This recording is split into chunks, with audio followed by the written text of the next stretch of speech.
Hello students, आज हम revision करेंगे शेयर्स के ऊपर with regard to the companies act. तो बच्चों, जितने भी प्रकार के शेयर्स हैं उसके ऊपर मैं एक कंपैरेटिव चार्ट आपको बना के दे रहा हूं। इसके लिए आप क्या करें, एक हॉरिजॉन्टल पेज पे मेरे साथ आप लिख सकते हैं पहला कॉलम। नॉर्मली आप सारे जानते हैं कि मैं पसंद करता हूं किस चीज का बने, बेसिस का। तो यहां मैंने शेयर्स को 6 कैटेगरी में ब्रेक किया। तो बेसिस के अलावा कितने कॉलम बना लीजिए, 1 2 3 4 5 एंड 6 कॉलम। तो 6 कॉलम है, 6 कॉलम का नाम देख करके सब खुश होने लग पड़े। बिल्कुल सही, आप दामन जी कॉलम बना लीजिए। अरे भाई शांति रखो, शांति। अरे मुझे मालूम है मेरे यहाँ क्रांति है, बट आप शांति रखें। 6 कॉलम बना लीजिए। एंड पहले कॉलम का नाम, या पहले कौन से शेयर्स हम लेने जा रहे हैं, तो भाई इसका नाम है sweat equity shares. Sweat equity shares आप पूरा लिख सकते हैं, up to you guys. Then हम बात करेंगे ईसॉप की, employees stock option, employees stock option plan. क्योंकि दोनों शेयर्स एम्प्लॉइज को दिए जाते हैं, तो दोनों को जस्ट हर तरह के शेयर नहीं, इन दोनों को साथ में रखना बड़ा ज़रूरी है। ये बिल्कुल हमारे जैन साहब एंड दामन जी की तरह है, they are made for each other. Then ये आ गया आरएस। बेटा कुछ मूड मत बना लेना आरएस वर्ड देख के, माना कुछ ब्रांडिंग ऐसी आती है, बट यहां इसका मतलब क्या है, राइट शेयर्स। तो राइट शेयर्स आप पूरा लिख सकते हैं, up to you guys. Then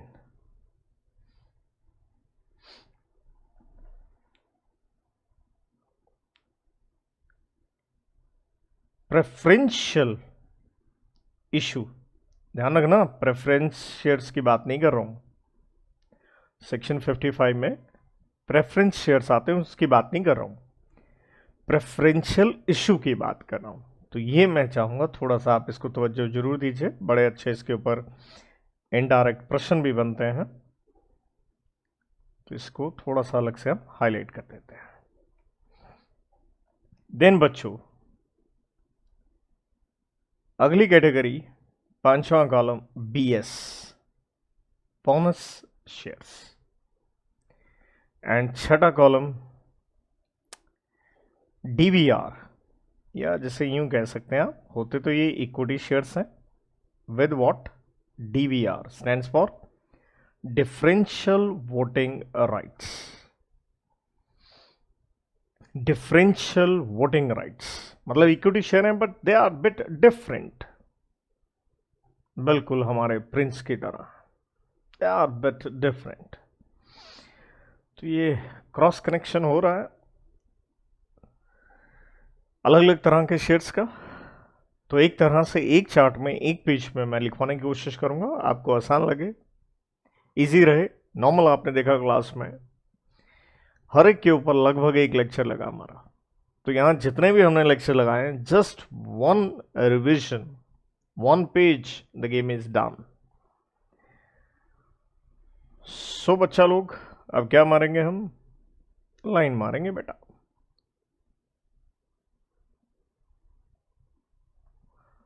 दामन थोड़ा कंट्रोल से, तो जस्ट फॉर योर जीके, सारी क्लास सुन रही होगी। हमारे दामन जी ने एक व्हाट्सएप ग्रुप बनाया है, जिनमें ये और जैन साहब लगे रहते हैं अपनी तू मैं करने। सो सभी बच्चे इनका शुक्रिया अदा करें, इन्होंने हम सबको बड़ी खुशियां दी हैं, माना वो कुछ ही दिन की थी। कम वक्त कोरोना कोविड-19 की नज़र लग गई, चलिए साहब,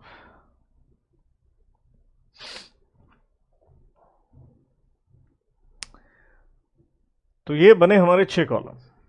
अब बच्चा लोग मेरे साथ कोशिश करें,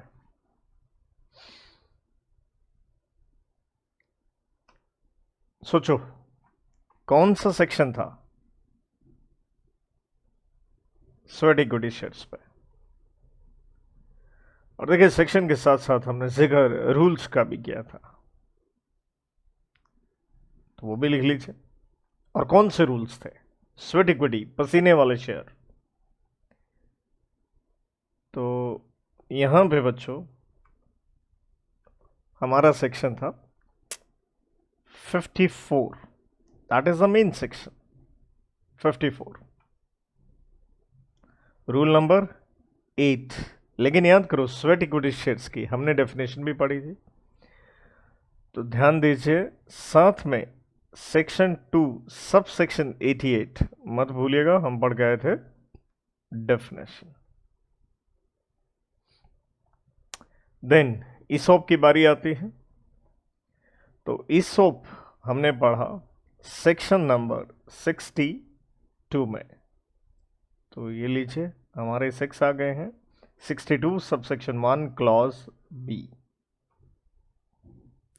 लेकिन सेम वे ईसॉप की भी हमने डेफिनेशन पढ़ी बच्चों, कहाँ पढ़ी थी?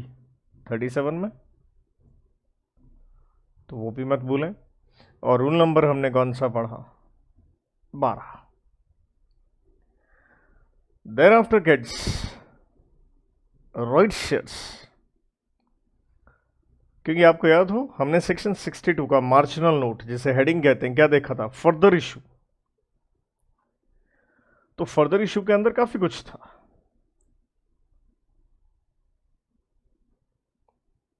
राइट शेयर्स भी इसके अंदर थे 62 में, एंड क्लॉज बी में ईसॉप था, एंड क्लॉज सी में बच्चों आपका था प्रेफरेंशियल इशू। तो प्लीज ये एक चीज भी आपके जहन में जरूर रहे कि अगर हम कुछ जोड़ियां बनाएं तो माना ये 2 जोड़ियां साथ होनी चाहिए, एम्प्लॉय से रिलेटेड है, क्लियर है। लेकिन ईसोप बिल्कुल हमारे दामनची की तरह है, दोनों तरफ डेबिट भी है, क्रेडिट भी है, प्लस भी है, माइनस भी है, इस लाइन में भी है, उस लाइन में भी है, और बाकी आप समझ गए हैं कहाँ पे हैं ये। तो ईसोप को आप इधर भी इन तीनों को साथ लेके चलिए। काय को लेके चलिए? क्योंकि तीनों का सेक्शन क्या है? कॉमन है 62। And for God sake do not forget क्या था ये इसके अंदर 62 में? Further issue. ठीक। देन बच्चों बीएस बोनस शेयर्स। तो बोनस शेयर्स, अच्छा यहां प्रेफरेंशियल इशू में रूल नंबर भी था, तो रूल नंबर 13 था। अब ध्यान दीजिएगा राइट शेयर में सच हम कोई रूल्स में नहीं गए। बोनस शेयर देखिए मेन सेक्शन तो 63 है, लेकिन अगर आप रिकॉल करें क्लास में हमने 123 सब सेक्शन 5 उसकी प्रोविजन साथ में पढ़ ली थी, और साथ में मैंने आर्टिकल्स में टेबल एफ में जाकर के भी आपको कुछ पढ़ाया था, अगर याद करो तो। टेबल एफ आर्टिकल्स किसके लिए? कंपनी लिमिटेड बाय शेयर्स के लिए। तो टेबल एफ में आर्टिकल्स के लिए, आर्टिकल्स में हमने यहां पढ़ी थी एक रेगुलेशन नंबर, क्योंकि आर्टिकल्स में रेगुलेशन होती है 39(2). रूल है सच, हमने उसमें टेक्निकल कुछ नहीं गए। तो equity shares with differential voting rights, देखिए इक्विटी शेयर्स वैसे तो टाइप्स ऑफ शेयर्स पे सेक्शन कौन सा आता है? 43 आता है, बट 43 ने सच डिफरेंशियल वोटिंग राइट्स वाले इक्विटी शेयर्स पे कोई खास बात नहीं की थी। तो मेन जो इसका आंसर है वो मत भूलिए, जो मेन इसका आंसर है that is with regard to rule number 4। तो अगर आप रूल्स को थोड़ा तवज्जो दो, ऑर्डर में अगर हम देखें, 4 में क्या आया? डीवीआर आया, 8 में क्या आया? स्वेट आया, और 12 में क्या आया? ईसोप आया। एक सिमेट्री सी बन जाती है 4 के टेबल पे। डीवीआर 4, 8 में स्वेट, ईसोप 12 में, और 13 में प्रेफरेंशियल इशू था। और फिर भी आप यहाँ सेक्शन लिखना चाहें equity shares with differential voting rights, क्योंकि शेयर्स के ऊपर हम पढ़ते हैं section number 43 types of shares. Bracket इसलिए लगाया क्योंकि 43 में ऐसा इसके अंदर कुछ था ही नहीं भाई। तो बच्चों क्या करेंगे आप? बेटा फिर से लाइन मारेंगे भाई, छोटे छोटे कॉलम्स बन जाए, आंसर भी देखने में थोड़ा इजी या इंटरेस्टिंग लगे आपको। कितने सारे कंसेप्ट थे, नॉर्मली इतनी क्लासें लगाई में भी कईयों को थोड़ा इरिटेशन रहा हो, लेकिन देखिए irritation is a state of mind. हम यहाँ सीखने के लिए हैं, तो बिल्कुल भी इरिटेशन नहीं होना चाहिए। Rather every class is a new learning. आप कुछ नया सीखने वाले हैं, तो काहे को इरिटेशन? तो अगर हम इरिटेट होते हैं तो उसका मतलब ये निकलता है we are not interested in learning. तो कोई इसमें से नेगेटिविटी ना निकालने के बजाय पॉजिटिविटी देखिए आप बड़ा क्लैरिटी के साथ। जब तक स्टूडेंट हो stay positive. Every day is a new day for a wise man. Be interested in learning.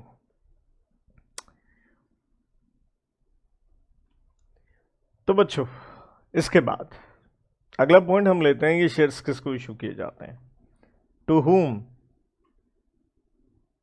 भाई किसको इशू किए जाते हैं। तो स्वेट इक्विटी रिकॉल करो, किसको थे? Director, D for director. साथ में किसको थे? एम्प्लॉय। शॉर्ट में लिख रहा हूँ भैया, चार्ट बना रहा हूँ तो आई एम गोइंग शॉर्ट। आपने पूरा लिखना तो आप पूरा लिखिए, मैं तो ये एक्रोनियम कह लीजिए या एब्रीवेशन कह लीजिए वो इस्तेमाल कर रहा हूँ। तो डायरेक्टर और एम्प्लॉय। अब ये डायरेक्टर एम्प्लॉय किसके? ऑफ। याद करो क्लास में कोड की क्या दी थी हमने? कश। याद आया? कश। CSH। CSH बोले तो कंपनी, सब्सिडरी, होल्डिंग।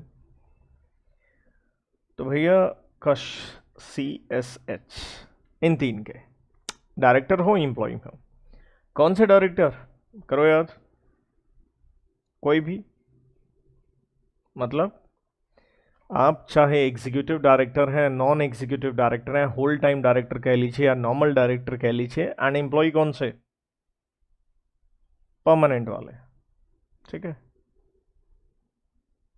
जो परमानेंट हो।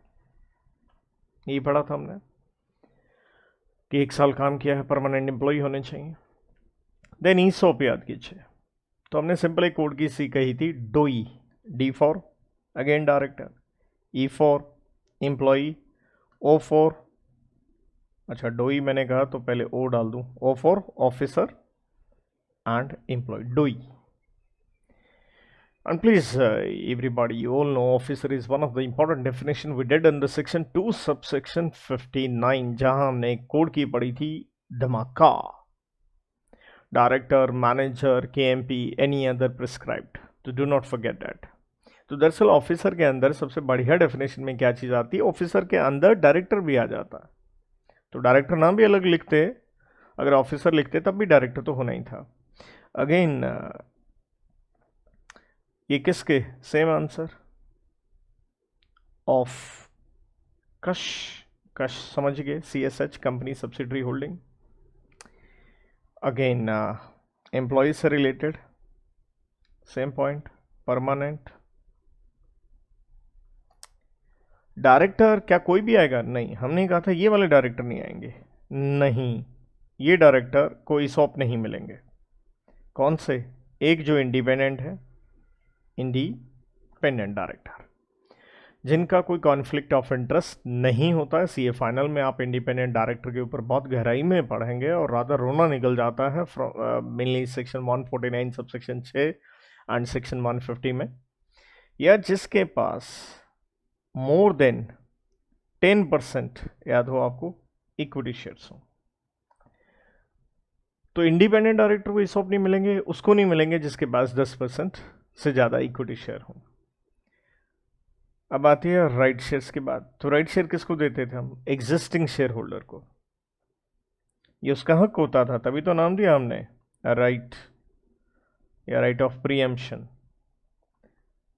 तो ये मिलते हैं बेटा एग्जिस्टिंग शेयर होल्डर को।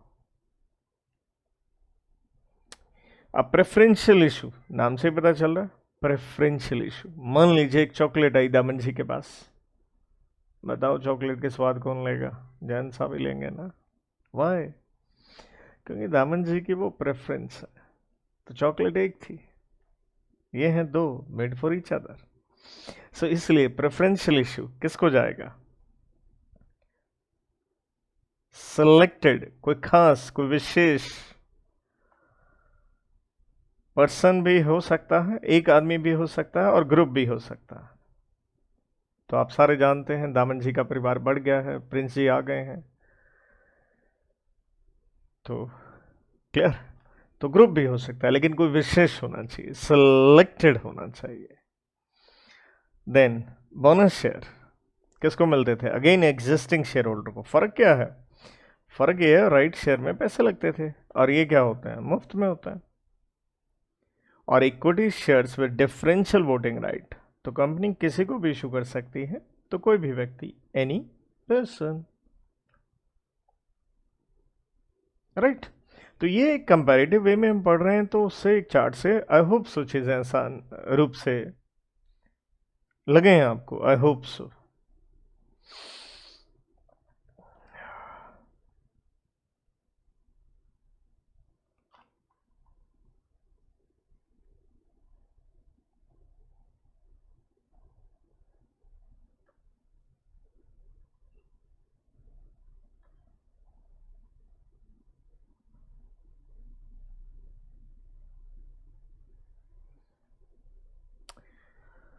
देन बच्चों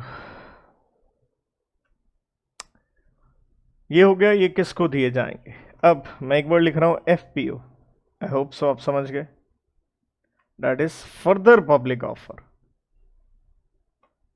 फर्दर पब्लिक ऑफर एक होता है जब पहली बार आप ऑफर लेके आते हो, जिसे हम IPO कहते हैं, initial public offer. Now we are talking about further public offer. तो दिमाग लगाओ, स्वेट इक्विटी शेयर किसको इशू हुए हैं?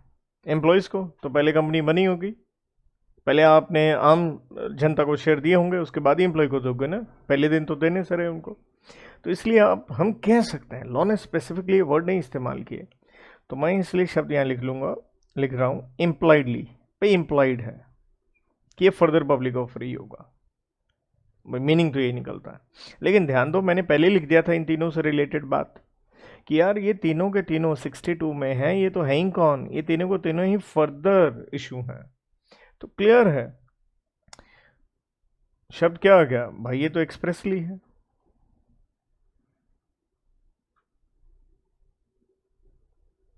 सेम वे, तो एक्सप्रेसली सेक्शन का मेन जो कंटेंट है या मार्शल नोट है वो तो है ही इस पे एक्सप्रेसली। अब पीछे आपने राइट शेयर देखा, बहुत तगड़ा आया था इसी दौरान, देखे कोविड के दौरान, और उसी में मतलब ये रिलायंस इंडस्ट्रीज का, क्योंकि मैंने ऐसा कोई लिया नहीं, लेकिन आई am not wrong something around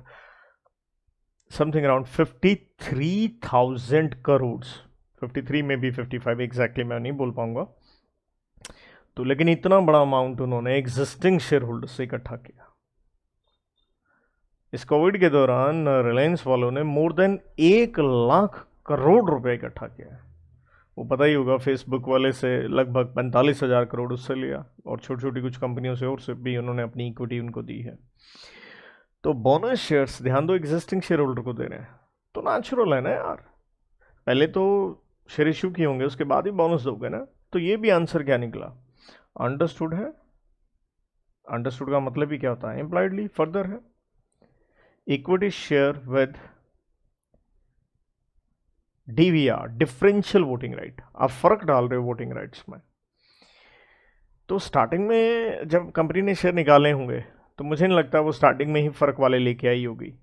तो सच लॉ ने तो लिखा ही नहीं है, क्लियर। तो इसलिए मैं यहाँ पे भी अपनी तरफ से वर्ड यही कहूँगा कि ये भी संभावना यही है कि ये फर्दर ही होगा, स्टार्टिंग में ही आप डिफरेंस नहीं क्रिएट करना चाहेंगे। लेकिन ध्यान दीजिए, मैंने पॉइंट क्यों बनाया, क्योंकि 3 जगह एक्सप्रेसली था सेक्शन 62, मैंने पहले ही हाईलाइट कर दिया। तो बाकी क्योंकि सारे शेयर लिख रहा हूँ तो उनका भी आंसर अपनी तरफ से, तो चाहो तो मैं यहाँ पे एक ब्रैकेट लगा देता हूँ ताकि आपको एहसास रहे कि ऐसा चलाओ, इस पॉइंट पे साइलेंट है। ये सर ने अपनी R&D करी है, रिसर्च एंड डेवलपमेंट। चलिए बढ़ते हैं आगे।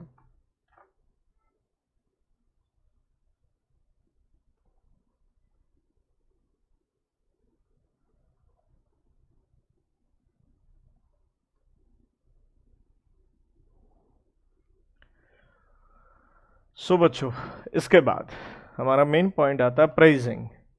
भाई शेयर निकाल रहे हो आप तो रुपए क्या ले रहे हैं आप, प्राइसिंग। तो याद कीजिए, हमने सेक्शन 53 पढ़ा था कि शेयर्स डिस्काउंट पे इशू नहीं होते हैं, लेकिन हमने एक्सेप्शन पढ़ी थी 54 के लिए, स्वेट इक्विटी के लिए। और दूसरा आपको याद हो वो क्रेडिटर्स से रिलेटेड, वो इंसॉल्वेंसी रेजोल्यूशन में, राइट।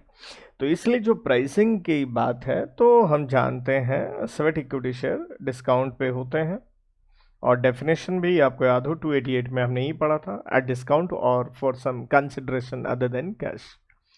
तो डिस्काउंट वर्ड क्लियरली 288 में भी था। और प्लीज़ इसके साथ मत भूलिए कि ये डिस्काउंट पे इशू हो सकते हैं स्वेट इक्विटी शेयर, और ये हम ध्यान दीजिएगा 54 नहीं 53 ने कहा था ये चीज़। देन ईसोप, तो ईसोप आपको याद हो हम अपने एम्प्लॉयज़ को जरूर देते हैं, लेकिन उनको एक ऑप्शन देते हैं, तुरंत शेयर नहीं देते। तो हम पहले से बता देते हैं कि भविष्य में आप ये शेयर ले सकते हैं, ठीक है। तो भविष्य में ले सकते हैं, लेकिन हमने पहले से ही उसका प्राइस क्या कर दिया था, फिक्स्ड। तो इसलिए जो प्राइस है यहाँ पे पहले से ही तय हो जाता है, प्री डिटरमेंट। लेकिन एक चीज़ बेसिक अपना नहीं भूलना, 237 डेफिनेशन नहीं भूल, क्या आप डोई को, डायरेक्टर ऑफिसर एम्प्लॉय को दे रहे हो एक पहले से ही तयशुदा प्राइस पे, लेकिन भविष्य में। तो आपको याद होगा एक होता ग्रांटिंग ऑफ ऑप्शन और एक होता वेस्टिंग ऑफ ऑप्शन, कि हमने ऑप्शन दी है, और एक है जब वो लेंगे, एक्सरसाइज करेंगे। तो पहले से प्री डिटरमिन्ड प्राइस है। राइट शेयर, अभी मैं रिलायंस की बात कर रहा था, तो मुफ्त में नहीं आते, if I am not wrong, क्योंकि मेरे को एग्जैक्टली याद ही नहीं यार, मैं बताऊँ इन दिनों। तो समथिंग अराउंड रिलायंस का, if I am not wrong, 1200 कुछ रुपए का शेयर निकला था, 10 रुपये वाला शेयर। तो अंडरस्टूड है 1200 रुपये प्लस क्या हो गया भाई, प्रीमियम, वो भी आप किससे ले रहे हो, एग्जिस्टिंग शेयर होल्डर से, राइट। तो इसलिए हमें मालूम है कि राइट शेयर्स जो हैं उनकी प्राइसिंग होती है, वो मुफ्त में तो होते नहीं, कुछ कॉस्ट है उसकी। लेकिन अगर दिमाग लगाएं तो एग्जिस्टिंग शेयर होल्डर नए शेयर और भी तो स्टॉक एक्सचेंज से भी तो ले सकते थे, कंपनी से क्यों लिए। तो पक्की बात है, राइट शेयर जब आप अपने शेयर होल्डर्स को देते हैं तो मार्केट प्राइस से कुछ दाम कम रखते हैं, तभी तो एग्जिस्टिंग शेयर होल्डर ने इतना ज़्यादा सब्सक्राइब किया। This Reliance right issue was over subscribed, क्योंकि आप जानते हैं राइट शेयर में हम रेनंसिएशन का भी राइट देते हैं, और जरूरी नहीं आप शेयर लें, but it was over subscribed, so that was very interesting. But that's what Reliance is. तभी तो कहते हैं देश की इकॉनमी कौन चला रहा है, रिलायंस चला रहा है। देखो जियो जियो चल रहा है, सब कुछ ऑनलाइन चल रहा है आज के दिन। जाने क्यों, मुझे तो इस कोविड में भी यूं लगता है, पता नहीं ये बड़े बड़े कारपोरेट होनचोस या पता नहीं क्या, क्योंकि जो पैसा है ना बड़ा डेंजर लेवल पे लोगों को ले गया है। कम वक्त क्या साथ में लेके आए थे और क्या लेके जाएंगे। So no allegations on, I am not putting that, just कुछ दिल की बात कह दी। तो ध्यान दीजिए प्रेफरेंशियल इशू, क्योंकि हम कुछ व्यक्ति विशेष को शेयर दे रहे हैं, सिलेक्टेड लोगों को दे रहे हैं। तो जब हम सिलेक्टेड लोगों को शेयर दे रहे हैं, आम जनता को तो दे ही नहीं रहे, तो कंपनी जब देगी इसे तो कहीं कोई मैनिपुलेशन तो नहीं है उसके अंदर, कहीं कंपनी और एग्जिस्टिंग शेयर होल्डर का नुकसान तो नहीं हो रहा। तो हमने बड़ा क्लियरली पढ़ा था, जो प्राइसिंग होगी ना वो डिसाइड या फिक्स कौन करेगा, रजिस्टर्ड वैल्यूअर। एक रजिस्टर्ड वैल्यूअर से वैल्यूएशन होगी कि ये शेयर सही रेट पे दिया गया है या नहीं, क्योंकि यहाँ मैनिपुलेशन की बहुत बड़ी संभावना थी। तो ये बड़ा पॉइंट था हमारा। बोनस शेयर आप जानते हैं किस किस में मिलता है, और मुफ्त में मिलता है, free of cost, enjoy. Then equity share पे डिफरेंशियल वोटिंग राइट, तो मैंने कहा था ये टाटा मोटर्स वाले भारत में एक कॉन्सेप्ट लेके आए थे, और यहाँ क्योंकि आप डिफरेंस डाल रहे हैं वोटिंग राइट में, आप कम भी दे सकते हैं, ज़्यादा भी दे सकते हैं, लेकिन मैंने नॉर्मली कहा था कि हमारे यहाँ जो पहले स्टार्ट हुए वो यही हुए कि डिविडेंड उनको ज़्यादा मिल जाए और वोटिंग राइट्स क्या रहें, कम रहें। तो इसलिए मैंने नॉर्मली आपको बताया था कि इसका जो प्राइसिंग होता है, इवन स्टॉक एक्सचेंज पे आप टाटा मोटर्स का चेक करें डीवीआर, तो वो नॉर्मल इक्विटी शेयर से इनका प्राइसिंग कम होता है, तो मार्केट प्राइस से थोड़ा कम रहता है। ये ऐसा लॉ ने नहीं लिखा, ये मेरी तरफ से बता रहा हूँ, क्योंकि अब मैं डिफरेंस के रूप में करवा रहा हूँ तो हर चीज़ शेयर हो जाए। तो जहाँ मैं ब्रैकेट लगा रहा हूँ उसका मतलब ये है, साइड में लिख लीजिएगा, ब्रैकेट का मतलब है एक्सप्रेसली सेक्शन में रूल में ऐसा कुछ लिखा नहीं है, ये स्वामी सर की R&D है। तो आपको ठीक लगे तो अच्छी बात है, नहीं ठीक लगे तो भैया मत देखें ये लेक्चर, यही कह सकते हैं बेटा।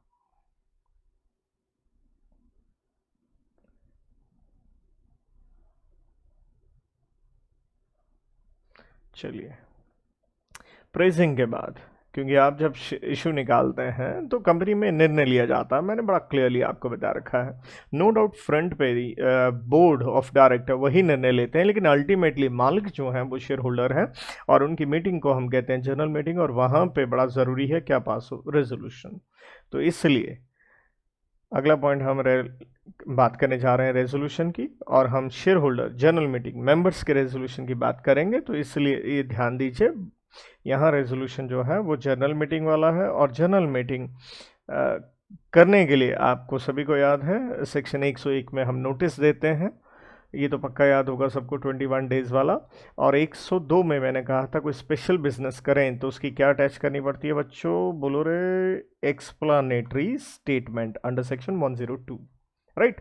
तो रेजोल्यूशन पास करना है जनरल मीटिंग में, तो नोटिस दिया जाएगा, एक्सप्लेनेटरी स्टेटमेंट वगैरह भी लगेगी। तो हमारा यहाँ पे पॉइंट है कौन सा रेजोल्यूशन चाहिए, स्वेट इक्विटी शेयर। आप अपने एम्प्लॉयज़ को अपने बराबर बिठा रहे हो, तो स्वाभाविक है बात बड़ी है, तो इसलिए रेजोल्यूशन कौन सा होगा, स्पेशल रेजोल्यूशन, जो कि 75% पे पास होता है अंडर सेक्शन 114।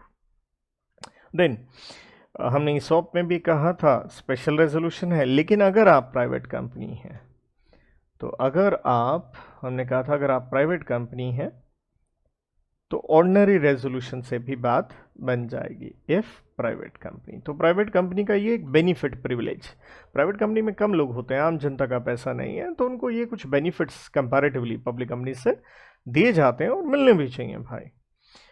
जहाँ तक राइट शेयर्स का सवाल है, तो अगर आप सेक्शन को ध्यान से पढ़ते हैं तो ऐसा कोई रेजोल्यूशन की बात नहीं की गई है। तो लेकिन फिर भी मैं आपको बता दूं, कंपनी में जो भी निर्णय लिए जाते हैं रेजोल्यूशन तो पास होता है, तो ऐसा स्पेसिफाइड नहीं है, लेकिन फिर भी मैं कहूँगा ऑर्डिनरी रेजोल्यूशन पास होगा, क्योंकि डिसीजन तो आप लेंगे। Then going to the preferential issue, बात बड़ी है, किसी खास आदमी को दे रहे हो तो SR, बोनस शेयर और DVR, इन दोनों का आंसर बस ये रिवर्स वे में याद रखो, इन दोनों में OR चाहिए। तो मतलब बस आप इनको थोड़ा सा जो चीज़ें डिफरेंट है उनको हाईलाइट कर लो, रिवर्स में याद रख लो ना, कि बोनस शेयर और DVR में हमें सिर्फ क्या चाहिए, OR चाहिए, राइट। तो आई होप सो आपने साथ में लिख लिया होगा, किसी का कुछ रह गया हो तो फटाफट, थोड़ा मैंने छोटा कर दिया है, प्लीज़ देखिए कुछ रह गया हो कवर अप कीजिए।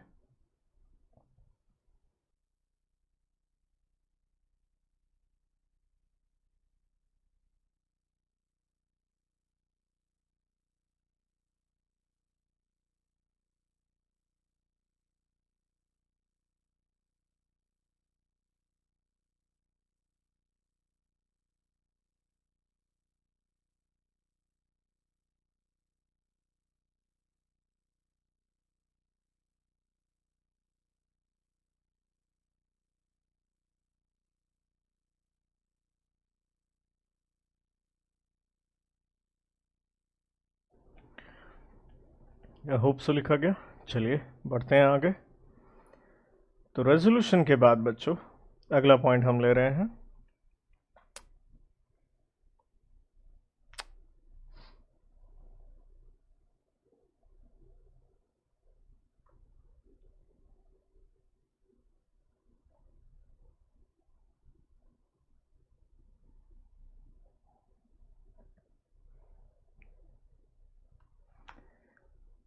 कंपनी इन एग्जिस्टेंस,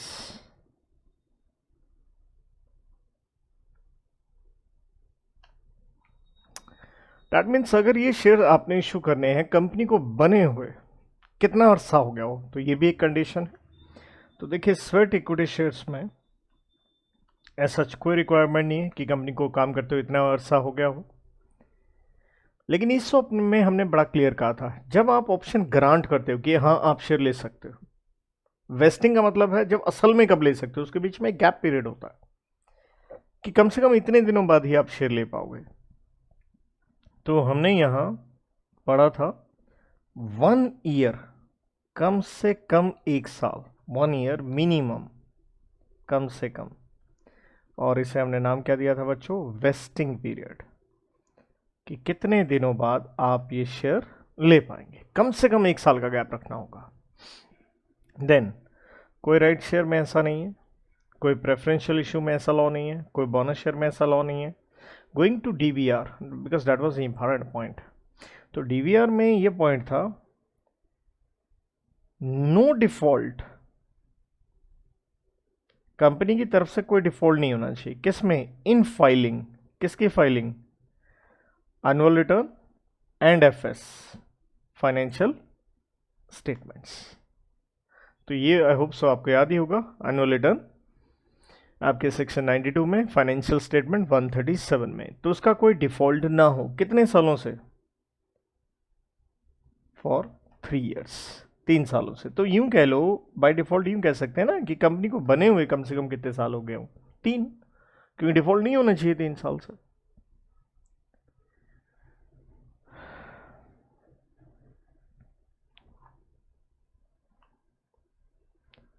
और नेक्स्ट पॉइंट आता है, ये जो भी इशू करने हैं एज पर आर्टिकल्स, आर्टिकल्स का मतलब ही क्या है, अंदर की बात। तो बेटा किस तरह के शेयर इशू करने हैं या नहीं करने हैं, आर्टिकल्स में 100% लिखा जाता है और आर्टिकल्स के मुताबिक ही आप निर्णय लेते हो, इसलिए आंसर बड़ा आसान है। बिल्कुल ये सारे इशू एज पर आर्टिकल्स होंगे। तो मैं यहाँ टिक टिक कर रहा हूँ, टिक टिक मीन्स हाँ एज पर आर्टिकल्स होगा, जैसे आर्टिकल्स में लिखा गया है, क्योंकि ये अंदर की बात है, राइट।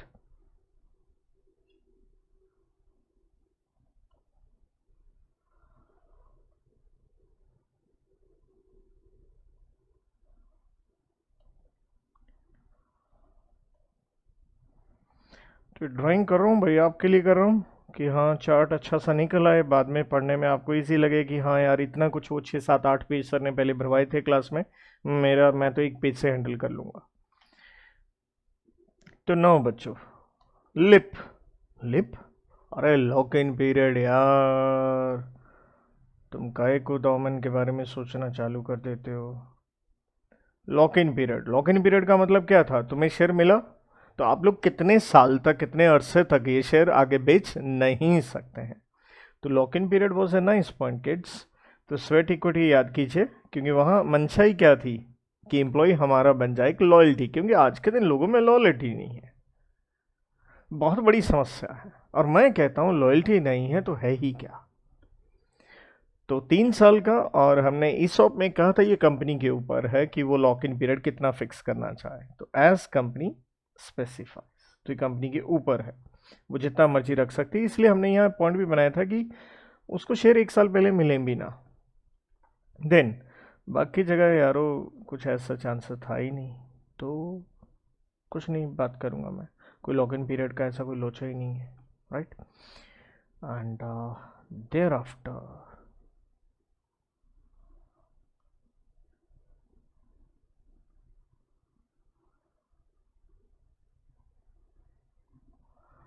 अगला पॉइंट हम लें तो ये आ गया आपका, एक अच्छा पॉइंट था लिमिट के ऊपर, कि कितना इशू आप निकाल सकते हैं, कितने अमाउंट का, क्वांटम कह लो, तो लिमिट कह लो, क्वांटम कह लो, सीलिंग कह लो, जो कहना है कम वक्त कह लो। सिंपल इसका मतलब क्या था, मैक्सिमम इशू, ये है क्यू फॉर क्वांटम।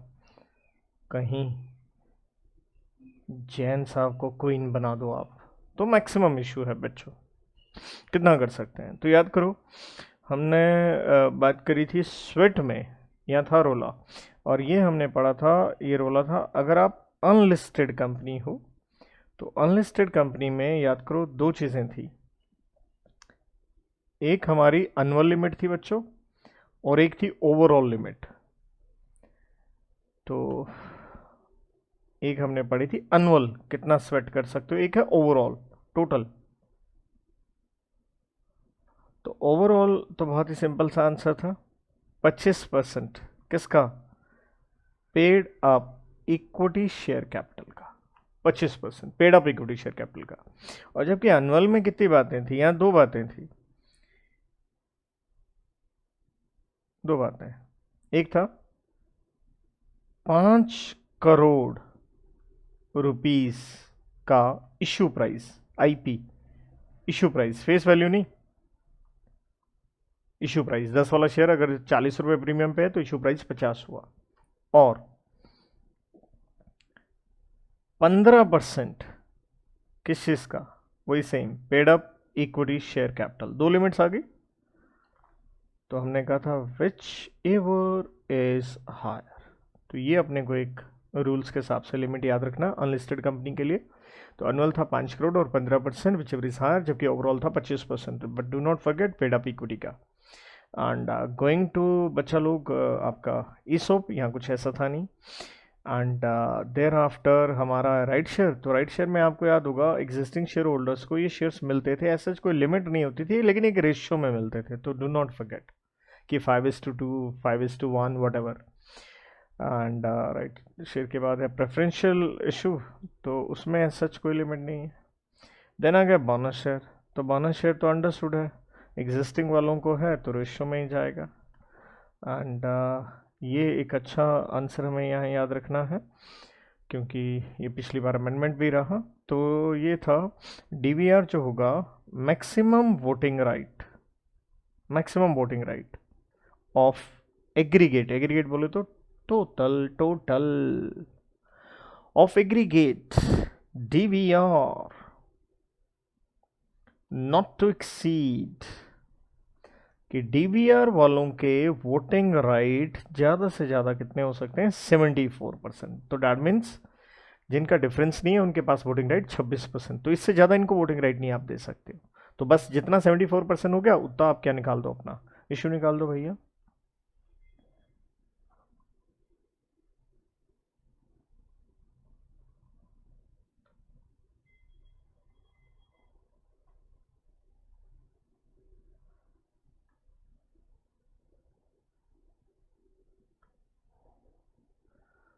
चलिए सेकेंड लास्ट पॉइंट पे आते हैं अपन। नो डिफॉल्ट कहता अगर ये शेयर्स निकालने हैं तो कोई डिफॉल्ट ना हो। No default in payment of, मतलब अगर आपने ये कुछ आपकी पेमेंट्स थी, अगर उसमें आपने डिफॉल्ट किया तो सॉरी आप ये इशू निकाल ही नहीं पाएंगे। तो यहाँ कोई आंसर नहीं है भाई, यहाँ पे भी नहीं है, यहाँ पे भी नहीं है, यहाँ पे भी नहीं है। अब आ गया आपका बोनस शेयर वाला point.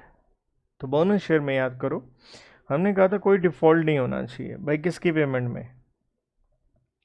Debentures plus interest. Debentures जैसे सेक्शन 71 में आता है। डिपॉजिट्स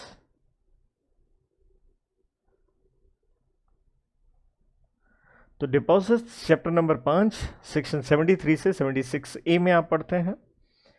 तो उसकी भी रीपेमेंट में कोई डिफॉल्ट ना हो। डिबेंचर आप सारे जानते हो, डेट है यार, वापस करना नहीं किया। डिपॉजिट भी क्या, लोगों से डिपॉजिट लिए हैं, पैसे वापस आपने नहीं किए। एंड तीसरा है स्टैट्यूटरी ड्यूज ऑफ एम्प्लॉयज। आप इसे ढंग से लिखना चाहें तो लिख सकते हैं, स्टैट्यूटरी का मतलब होता है लीगल ड्यूज ऑफ एम्प्लॉयज। जैसे एम्प्लॉयज को आपने इवन इनकम टैक्स में पढ़ा होगा, आप इसे विशेष रूप से पढ़ते हैं सैलरी हेड में। सैलरी हेड आपको याद होगा सेक्शन 15 से 17 में, और रेड विद सेक्शन 10 जहां एग्जाम्प्टेड इनकम पढ़ते हैं। एग्जैक्टली कोट करूं सेक्शन 10 सब सेक्शन 11, 12 एंड 13 एक वर्ड में खत्म करूं, provident fund, recognize provident fund याद होगा ना आपको। तो प्रोविडेंट फंड मिलना ये एम्प्लॉय का कंपल्सरी ड्यू, मतलब एम्प्लॉयर को देने होते हैं पैसे। और दूसरा इवन अगर आपने सैलरी हेड टैक्स में पढ़ा है तो दूसरा अगर मैं कोट करूं आपको तो दैट इज ग्रेच्युटी, आपने सैलरी हेड में पढ़ा भी होगा, राइट। अगेन जैसे आप ये ग्रेचुटी पढ़ के आते हैं अपना सेक्शन 10 सब सेक्शन 10 में, तो ग्रेचुटी के ऊपर कानून है पेमेंट ऑफ ग्रेचुटी एक्ट, जो कहता है एज ए एम्प्लॉयर आपने एम्प्लॉय को पैसे देने, इसे कहते हैं statutory dues. Same way text में आपने एक आइटम और पढ़ते हैं, क्योंकि डेफिनेशन ऑफ सैलरी पढ़ते हैं अंडर सेक्शन 17 सब सेक्शन 1, तो उसके अंदर आता है, आप देखते हैं कि एम्प्लॉय को कई बार बोनस दिया जाता है, तो बोनस के ऊपर हमारे देश में कानून है the payment of bonus act of 1965। तो ये 3 कानून है, provident fund act of 1952, bonus act of 1965 and gratuity act of 1972। तो उसको कहते हैं स्टैट्यूटरी ड्यूज ऑफ एम्प्लॉयज। तो ये 3 चीज़ें आपने साथ में लिखनी हो, आपकी मर्जी है। अब डीवीआर पे चलते हैं। तो डीवीआर में क्या कीजिए, ये तीनों के तीनों का भी डिफॉल्ट नहीं होना चाहिए, ये तीनों पॉइंट कॉपी पेस्ट, हाँ, प्लस साथ में कुछ आइटमें यहाँ ऐड ऑन करके और दे दी गई हैं। तो ये क्या है, कोई लोन्स वगैरह है उनका डिफॉल्ट नहीं होना चाहिए, उनकी रीपेमेंट का। प्रेफरेंस शेयर्स, देखिए आप सारे जानते हैं, अंडर सेक्शन 55 में आप पढ़ते हैं, तो प्रेफरेंस शेयर्स रिडीमेबल होते हैं 20 बरस में, उनका कोई डिफॉल्ट नहीं होना चाहिए। डिविडेंड आप चैप्टर नंबर 8 में पढ़ोगे बेटा, और डिविडेंड एक बार डिक्लेयर कर दिया जाता है तो आपको 30 दिन में रुपए देने होते हैं, तो उसका कोई डिफॉल्ट नहीं होना चाहिए बेटा। तो इसके बाद एक और डिफॉल्ट नहीं होना चाहिए, investor education and protection fund, ये आप पढ़ते हैं सेक्शन 125 में पढ़ेंगे या पढ़ चुके हैं। डिविडेंड जो है इसे आप कह सकते हैं 123 रेड विथ सेक्शन 127 कहता है अगर 30 दिन में पैसे नहीं दिए तो आपके ऊपर पेनल्टी लगेगी। तो इन चीज़ों का डिफ़ॉल्ट नहीं होना चाहिए, तो ही आप डीबीआर इशू कर पाएंगे। तो यहाँ देखिए, यहाँ तक जितने पॉइंट बच्चों मैंने लिखे, तो मैंने एक बेस बनाने की कोशिश करी कि एक हेडिंग बना के उसके अंदर आंसर बच्चों को इजी करके दे सकूं। लेकिन अब इन सारे कॉन्सेप्ट्स के अलग से कुछ इंडिपेंडेंट पॉइंट्स भी हैं, तो जो महत्वपूर्ण इंपॉर्टेंट बड़े पॉइंट्स हैं मैं कुछ उनका जिक्र किए देता हूं, और ये मेरा एक आखिरी पॉइंट रहेगा। तो हम इसको एक हेडिंग दे देते हैं अदर्स। तो अदर्स का यहाँ मतलब हो गया इंडिपेंडेंट पॉइंट्स हैं, अब कंपैरेटिव नहीं चलेगा। तो स्वेट इक्विटी शेयर में आप याद कीजिएगा, क्योंकि हमने कहा था स्वेट इक्विटी शेयर है ही क्या, कि एम्प्लॉय ने आपको क्या प्रोवाइड किया, नो हो वैल्यू एडिशन, याद आ गया, IPR intellectual property rights this and that. तो इसलिए स्वेट इक्विटी में हम पढ़ के आते हैं कि बहुत ज़रूरी है वैल्यूएशन करी जाए, किसकी, आईपीआर की, जो भी आपको value addition intellectual property rights अपने एम्प्लॉय से मिले हैं, और उसी के बदले तो आप क्या दे रहे हैं उसे, स्वेट इक्विटी शेयर्स, तो इनकी वैल्यूएशन होनी चाहिए। देन हमने क्लियर पढ़ा था बोर्ड रिपोर्ट। बेटा बोर्ड रिपोर्ट बनती है सेक्शन 134 में, तो बोर्ड रिपोर्ट में इसके ऊपर डिस्क्लोजर दिया जाएगा, right. Then pari passu clause was the very very important point, pari passu clause. Pari passu को ये मत पढ़िए कि हमारे दामन जी हैं परी और जैन साहब हैं पशु, नहीं नहीं, पेरी पैसू क्लॉज, जिसका मतलब क्या था, equal priority. Sweat equity share किसी भी तरह से नॉर्मल इक्विटी शेयर से डिफरेंट नहीं है, कोई भेदभाव नहीं किया जाएगा। तो इक्वल प्रायोरिटी अगर आपने लिखना है शब्द, चलिए मैं ही लिख देता हूं कम वक्त। देन स्वेट इक्विटी शेयर से संबंधित एक रजिस्टर भी आप मेंटेन करेंगे, हम रूल्स में पढ़ के आए थे। तो रजिस्टर मेंटेन करना मैंने बड़ा सिंपल कहा था, ये काम जो होता है सीएस का होता है, कंपनी सेक्रेटरी का होता है, और कंपनी सेक्रेटरी हर कंपनी में नहीं चाहिए, ये चाहिए होता है जहाँ पेड अप कैपिटल 5 करोड़ की हो। तो अगर सीएस नहीं है तो normally any other person authorised by board, ठीक है, any other person authorised by board या डायरेक्टर ऑथराइज्ड बाय बोर्ड कह सकते हैं आप। अब गोइंग टू द इसोप, इसोप में महत्वपूर्ण पॉइंट था ही क्या अलग से, कि इसोप में जो आपको ये राइट मिलेगा ना शेयर्स लेने का, ऑप्शन जो आपको ग्रांट हुई थी उसको वेस्ट करने का, तो ये जो राइट है ये आपको भविष्य में मिलेगा, अभी नहीं, तुरंत नहीं ले सकते। इसलिए हमने पॉइंट पढ़ा था मिनिमम जो गैप है वेस्टिंग पीरियड है वो 1 बरस का रहेगा। देन यहाँ पे ये पॉइंट सेम था, बोर्ड रिपोर्ट में डिस्क्लोजर, ये भी पेरी पैसू क्लॉज में सेम आता है, और रजिस्टर यहाँ पे भी मेंटेन होगा, राइट। यहाँ एक चीज़ थी, आपको जो ये राइट ग्रांट हुआ ना, ये राइट कैंसिल हो जाएगा अगर आप कंपनी छोड़ देते हैं। तो कहने का मतलब है ये जो ऑप्शन आपको दी गई है, ये एक अलग से पॉइंट यहाँ ले रहे हैं, ये ऑप्शन है लैप्सेस इफ लीव्स कंपनी कह लीजिए, अगर कंपनी आप छोड़ देते हैं, right, if you resign, if you are terminated, तो आपको ESOP नहीं मिलेंगे। बढ़ते हैं राइट शेयर्स की तरफ। तो राइट शेयर में आपको याद हो तो विशेष पॉइंट ये था कि एग्जिस्टिंग शेयर होल्डर के लिए ज़रूरी नहीं है कि वो शेयर ले ही ले, वो चाहे तो अपना ये हक किसी और को दे सकता है। तो आपको याद होगा बच्चों, हमने क्या वर्ड इस्तेमाल किया था? हमने वर्ड इस्तेमाल किया था इसके लिए रिनंसिएशन। तो प्लीज़ लिखिए अलग से, आपके पास रिनंसिएशन का राइट है, जिसका मतलब है फर्दर आप किसी को ट्रांसफ़र कर सकते हैं और आप पैसे भी ले सकते हैं और मुफ्त में भी दे सकते हैं। और ध्यान दीजिए, रिनंसिएशन एक राइट बना, राइट एक एसेट होता है, इसलिए जब आप कैपिटल गेन आपने टैक्स की क्लास में पढ़ते हैं तो उसके ऊपर टैक्स भी लगता है, कैपिटल गेन हेड में आता है राइट शेयर रिनंसिएशन। तो चीज़ों को आप हारमोनियस कंस्ट्रक्शन से ज़रूर देखें, चीज़ें बेहतर रूप से टिकती हैं। और ये आपने राइट शेयर्स अगर आपने एक्सरसाइज करने हैं तो आपको याद हो नोटिस दिया जाता था, हम नोटिस में आपको एक टाइम देते थे कि आप कंपनी एग्जिस्टिंग शेयर होल्डर को एक समय देगी, कम से कम 15 दिन का, ज़्यादा से ज़्यादा 30 दिन का, कि भाई आपने शेयर लेने हैं या नहीं लेने हैं। और जो ये नोटिस था ये आपको याद हो 3 डेज़ प्रायर नोटिस हम देते हैं। और देन इसी नोटिस में अगला पॉइंट था, ये नोटिस का तरीका क्या होगा। तो एक वर्ड में ख़त्म कर दूं तो तरीका वो होना चाहिए जहां हमारे पास प्रूफ हो। तो that means registered post, courier, electronic mode, तो ये बताए थे आपको, तो वही तीनों लिख लीजिए आप। और राइट शेयर आपको लेने ज़रूरी नहीं थे, तो अगर आप रिजेक्ट कर देते हैं इसे, इफ़ रिजेक्टेड, तो क्या होगा? बोर्ड में डिस्पोज टू अदर्स, इसका मतलब है किसी और को भी ये शेयर दिए जा सकते हैं। देन प्रेफरेंशियल इशू 62(1)(c), बहुत इंपॉर्टेंट पॉइंट, या मैं सेक्शन के साथ कोट करूंगा। तो प्रेफरेंशियल इशू के ऊपर सेक्शन 42 लगता है। तो 42 आपको याद हो किस पे था? Private placement. तो प्राइवेट प्लेसमेंट जो आप बेटा पढ़ के आए थे आखिरी सेक्शन में, किसका आखिरी सेक्शन था? ये चैप्टर नंबर 3 का, prospectus and allotment of securities का, जो कि स्टार्ट होता है 23 से 42। तो प्राइवेट प्लेसमेंट ही है ये प्रेफरेंशियल इशू, क्योंकि आप एक सिलेक्टेड आदमी या ग्रुप को दे रहे हैं। तो प्राइवेट प्लेसमेंट जो सेक्शन 42 है, तो प्लीज ध्यान दीजिए, दैट विल अप्लाई, वो लगेगा ही लगेगा। और प्रेफरेंशियल इशू में ये बहुत बढ़िया पॉइंट है, जो भी आप सिक्योरिटीज इशू करेंगे, जो भी आप शेयर्स इशू करेंगे, ये कौन से होंगे? तो ये सिक्योरिटीज या शेयर्स कौन से होंगे? इक्विटी शेयर होंगे और कन्वर्टिबल इनटू इक्विटी। कोई भी और सिक्योरिटी हो सकती है जैसे प्रेफरेंस शेयर, लेकिन कौन से? Convertible into equity. So that was convertible into equity shares, very important point. Then gets going to section number 63, bonus share. तो बोनस शेयर्स के बच्चों हमने यहाँ उसका एक अच्छा पॉइंट पढ़ा था, बोनस शेयर मुफ्त में दे रहे हो तो उसके सोर्सेस क्या होंगे?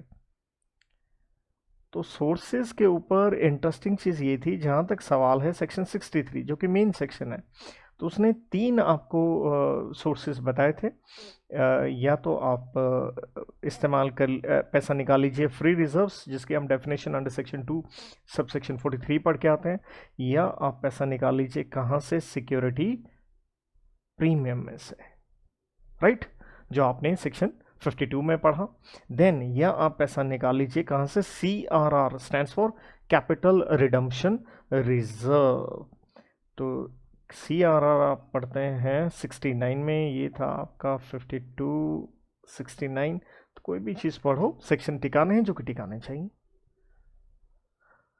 तो नॉर्मली हम जब क्लास में पढ़ते हैं तो एक एक चीज़ जब रिवीजन होती है तो बार बार सेक्शंस को हम रिवाइज करते हैं, तो वो प्लीज़ उसका सारे ध्यान रखें।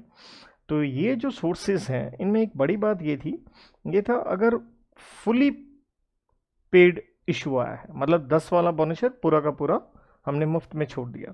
लेकिन अगर आप याद करें तो अगर ये पार्टली आया है तो पार्टली के ऊपर जो सोर्स हैं, ये सेक्शन 63 में नहीं था, इसलिए ये आर्टिकल्स में हमने पढ़ा था, रेगुलेशन नंबर 39(2) के अंदर तो हमने यहाँ सोर्स सिर्फ एक पढ़ा था, जो सोर्स होगा वो एक होगा FR, stands for free reserves. And then bonus share में एक इंपॉर्टेंट बात आती है, bonus share not in lieu of dividend. Bonus कभी भी डिविडेंड के बदले नहीं होता, दोनों अलग अलग हैं। नॉर्मली अकाउंट्स के मास्टर साहब एक वर्ड इस्तेमाल कर लेते हैं कि bonus share is dividend in kind, bonus share is stock dividend. वो एक जस्ट जनरल टर्म है, टेक्निकल नहीं है, क्योंकि लॉ की क्लास में देखिए टेक्निकलिटी ज़्यादा इस्तेमाल की जाएगी, नो डाउट वहाँ पे भी की जाती है तो बहुत ही अच्छी बात है, लेकिन नॉर्मली FM की क्लास में भी ये वर्ड इस्तेमाल हो जाता है डिविडेंड इन काइंड। तो प्लीज़ ये पॉइंट बहुत ही माशाल्लाह खूबसूरत है, तो इसका पूरा ध्यान रखा जाए। कभी भी बोनस शेयर डिविडेंड के बदले नहीं होता। और once declared can't be revoked, मतलब अगर कंपनी ने एक बार निर्णय ले लिया बोनस शेयर का और बाद में कहा सॉरी, ये तो बिल्कुल वैसे हो जाएगा मैं कहूँ बच्चों कल क्लास की छुट्टी है और उसके बाद मैं कहूँ सॉरी कल एक्स्ट्रा क्लास भी लगेगी, तो आप क्या कहोगे, सर आना जरा खोपचे में। तो इसलिए लॉ ने कहा ऐसा किसी की भावनाओं के साथ ना खेलें आप। बारी आती है DVR की, तो उसमें एक अलग से पॉइंट हमारा ये था कि आपकी तरफ से कोई ऑफेंस ना हो, आपने कोई ऑफेंस ना किया हो इन कानूनों का, जिसमें स्वाभाविक है क्योंकि शेयर्स इशू कर रहे हो तो उसके ऊपर एक स्पेशल कानून लगता है, securities contract regulation act of 1956, the SEBI act of 1992 and साथ में सेबी की रेगुलेशंस भी होती हैं, and the FEMA act of foreign exchange management act of 1999 अगर बाहर से आप फंडिंग ले रहे हैं तो। और एक और पॉइंट यहाँ लिख के बात ख़त्म करते हैं, बोर्ड रिपोर्ट जो कि 134 में बनती है, मैंने बताया था आपको, उसमें इसका डिस्क्लोजर दिया जाएगा। तो बच्चों इसके साथ यहाँ पे मेरी तरफ से ये लेक्चर यहाँ समाप्त होता है। आई होप सो आपको ये ठीक लगा हो या आपके काम का चीज़ हो। तो ये बस इतना सा एक पेज पे मैंने कहा था मैं लिखूंगा, तो आपके सामने स्क्रीन है ऑब्वियसली छोटी करके आपको दिख रही होगी, कोई ना लिख पाए हो तो थोड़ा सा क्लिक कर लीजिए फोटो, यही कर सकते हैं। So on this note I wind up, I wish all the good for you, stay positive, stay healthy, thank you.